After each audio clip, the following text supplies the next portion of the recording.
এখন হাত কাটছে, পাও কাটছে, ওর কিন্তু তারপরে সারে নাই একটা তো। একটা হাতও নাই এবং একটা এই যে এখানে একটা পা আছে, বাম পাও নাই এবং যে পাটা এখানে আছে দেখতে পাচ্ছেন এটারও অর্ধেক কিন্তু নাই, যেটা হচ্ছে মানে গা এখনো শুকায় নাই না, ঘা শুকায় গা নাই, শুকায় নাই। পুজ বাড়ায় পাইকে গেছে। এই কতদিন হলো এমন হয়েছে? 3 মাস পার দিয়ে যাচ্ছে বর্তমান। এই 3 মাস এভাবে আপনাকে লালন পালন করতেছেন? জি। চিকিৎসা এখন যখন চিকিৎসা দিছিলাম তখন তো দিছি। এখন চিকিৎসা দেওয়ার অবস্থান নাই বলে আমার তো কোনো অবস্থাই নাই। আচ্ছা আচ্ছা। তারপরেও ওষুধপাতি কিছু খাচ্ছে, চলতেছে। মানে যেমনটি শুনছিলেন বন্ধুগণ, এই ছোট্ট একটা মেয়ে, ওর নাম হচ্ছে মায়া না? মায়া মায়া। ও কোন ক্লাসে পড়তো?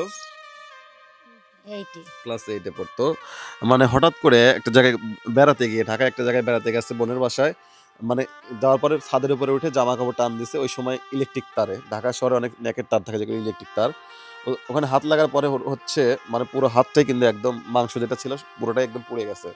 এবং শুধু হাতই না, ওর কিন্তু একটা পা এবং একটা হাত তো কেটে ফেলছে এবং পাও একটা কেটে ফেলছে এবং আরেকটা যে পা আছে এটারও অর্ধেক নাই। ঠিক আছে? অল্প একটু আছে।